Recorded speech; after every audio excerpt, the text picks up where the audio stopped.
অভাবের তাড়নায় সন্তান বিক্রি, নেশার কারবারিদের বারবারন্ত এবং রাজ্যের আইনশৃঙ্খলা অবনতির জন্য পুরোপুরিভাবে দায়ী মুখ্যমন্ত্রী ডক্টর মানিক সাহা।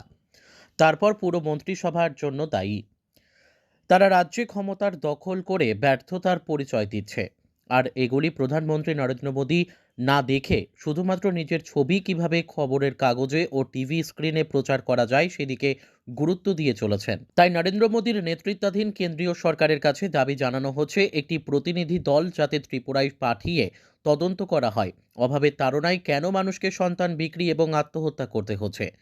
নরেন্দ্র মোদীর নেতৃত্বাধীন সরকার যদি কংগ্রেসের আহ্বানে রাজ্যে প্রতিনিধি দল পাঠিয়ে অভাবের তাড়নায় সন্তান বিক্রি এবং আত্মহত্যার ঘটনা যাচাই না করে, তাহলে দিন দিন এ ধরনের ঘটনা বাড়বে।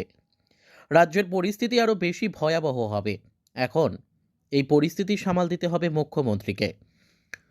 শুক্রবার প্রদেশ কংগ্রেস ভবনে আয়োজিত এক সাংবাদিক সম্মেলনের মধ্য দিয়ে মুখ্যমন্ত্রীকে এভাবে কামান দাগলেন প্রদেশ কংগ্রেসের ইনচার্জ গিরিশ চোধানকার। इधर भी अगर ऐसे ही चल रहा है तो ऐसा लग रहा है कि बीजेपी के काफी लोग इसमें शामिल है कि नहीं, ये प्रश्न लोगों के सामने आ रहा है कि ड्रग्स करप्शन हम कोई भी टॉलरेट कर सकते हैं, ऐसे छोटी छोटी चीज टॉलरेट कर सकते हैं, लेकिन ड्रग्स एक ऐसा चीज है कि जो जनरेशन को खत्म कर देता है। अगर कोई फैमिली एक बार वो ड्रग्स लेती है और उस फैमिली में वो पहुंचते हैं कि उसका नेक्स्ट जनरेशन बंद हो जाता है। So it is destroying the generation to generation.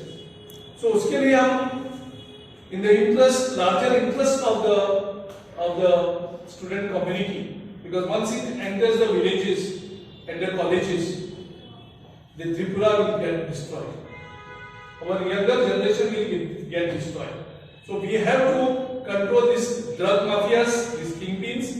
The government has to immediately expose which are the masterminds working behind these drug dealers, which is very dangerous for this state.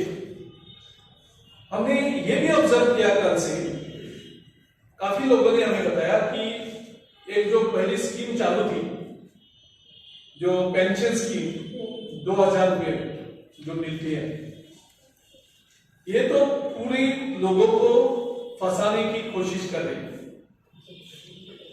अभी हम discuss